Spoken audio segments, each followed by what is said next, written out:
The heat between us. Maya had only planned to stay at the seaside villa for a week, a short escape from deadlines, noise, and a life that felt too full yet somehow missing something. The villa sat on a cliff above the water, the kind of place where the waves seemed to whisper secrets to the shore. At night, the world outside her window glowed silver. On her first evening there, she couldn't sleep. The air was warm, the kind that clung to the skin, inviting you outside. She wrapped a light shawl around her shoulders and stepped onto the balcony. That's when she saw him. Lucas stood at the far end, elbows resting on the railing, watching the moonlit water. She recognized him. He was the villa's chef, the one who had prepared dinner earlier, and flashed her a small, shy smile when she complimented the meal. But out here, under the night sky, he seemed different, softer, a little wild, like a piece of the ocean had stepped onto the balcony. He heard her footsteps and turned. "You couldn't sleep either?"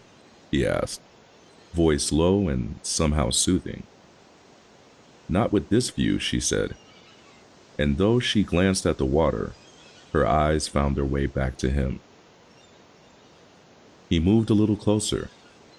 The faint scent of him, warm spices, salt, and something earthy, drifting towards her. "Nights like this make it hard to stay inside," he murmured. For a moment, they simply stood there, silent but not awkward. The kind of silence that feels like an invitation.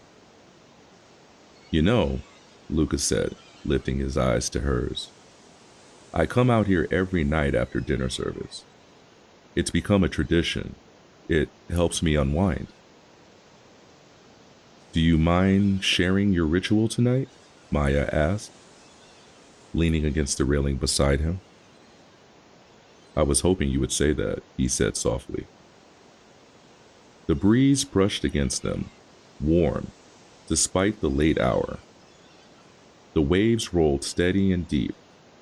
Luca glanced over at her, eyes lingering for a moment longer than necessary before returning to the horizon.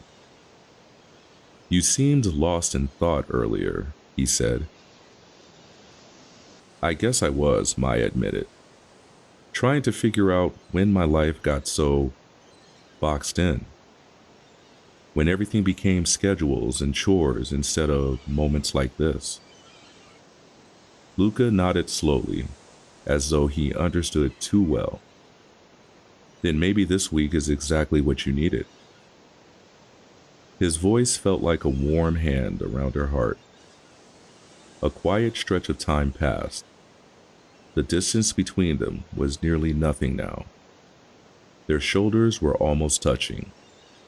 Luca's fingers drumming lightly on the railing, subtle yet rhythmic, as if matching the heartbeat of the sea. Maya turned towards him. "And what about you? Why are you here, cooking in a place like this instead of some fancy restaurant in the city?" Luca let out a soft laugh. "I tried the city life once. It's too loud, too demanding, too little room to breathe. Out here, I can cook, watch the ocean, talk to the stars.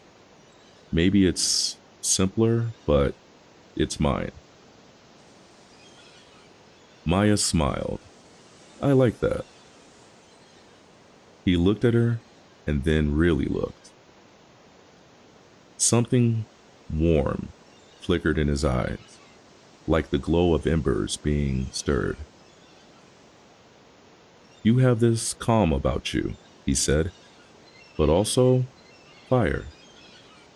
I noticed it the moment you walked in tonight." He hesitated, then added, "It's hard to ignore." Maya felt her breath catch. but she stepped a little closer instead of pulling away. "And what about you?" she whispered. "You seem calm too, but don't try to convince me you don't have fire." He tilted his head, amused. "Maybe you just bring that out of me." The air between them shifted, thicker, warmer, electric. He reached out gently, touching a loose strand of hair near her cheek. His fingers barely grazed her skin, but the sensation sparked through her like a trail of heat. "May I?" he asked quietly, as though every second counted on her answer. She nodded. His hand moved to her jaw, thumb brushing lightly along her cheekbone. It wasn't a bold touch, but an intentional one. Slow, lingering, reverent, as though he wanted to learn her face, not just touch it. Maya leaned into him by instinct, her hands lifting to rest on his chest.